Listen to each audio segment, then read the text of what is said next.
So how exactly is NASA looking for these signs of life?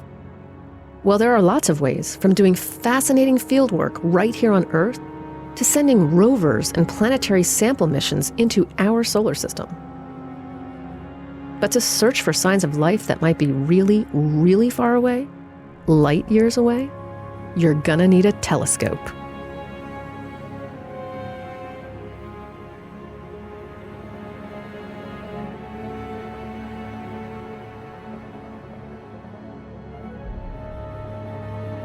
Hi, I'm Akiba Burj, and I am an astrophysicist at NASA.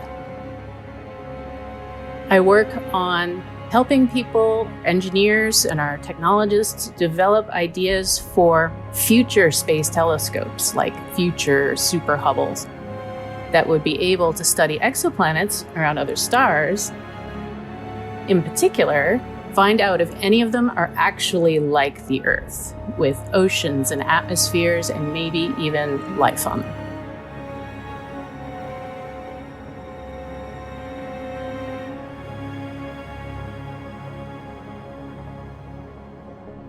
Aki is helping to plan future telescopes that will scan the universe for signs of life.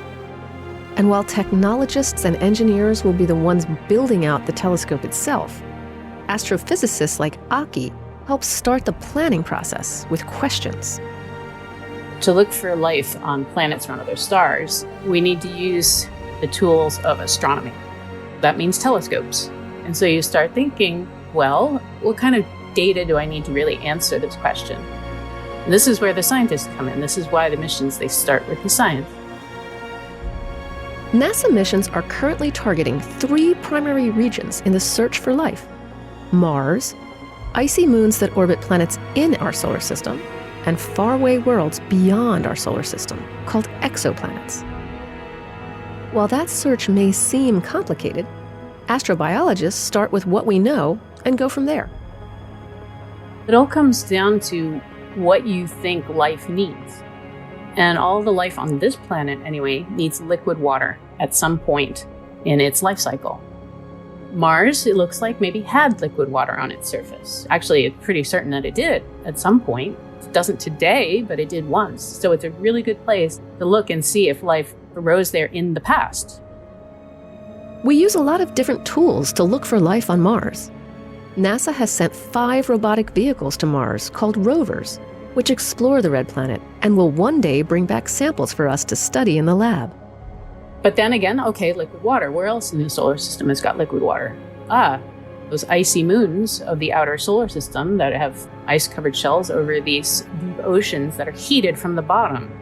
Now looks even more promising because that happens on Earth. There's life at geothermal vents at the bottoms of our oceans. Okay, so that's a good place to look too. These icy ocean moons include Enceladus, which orbits around Saturn, and Europa, one of Jupiter's 80 moons. Even within our solar system, it's harder for us to send a rover to these worlds than it is to visit our neighbor Mars. Then, if you want to find environments that are really like the Earth, you have to go outside the solar system. The Earth is unique in the solar system in that it's got liquid surface water and a global biosphere that is so abundant it's changing the chemistry of the whole atmosphere. We know there aren't any other environments in the solar system like that. So if we want to find the ones that are really like the Earth, you have to go to other stars. From the information that we have already, it looks like there are more planets than stars in the galaxy. We've discovered a lot of the exoplanets, but right now we don't know a lot about them. We basically know how big they are, and we know how far away from their star they are. But that's not a lot more. So we're really pushing now, first with the James Webb Space Telescope, and then with these future telescopes that I work on, to actually try and do a better job of finding out what planets are actually like.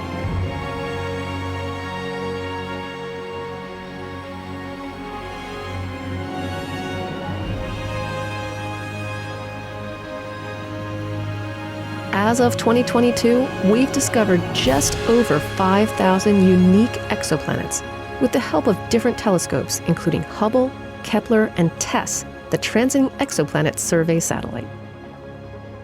We also have tons of new information coming to us soon, thanks to our newest tool, the James Webb Space Telescope.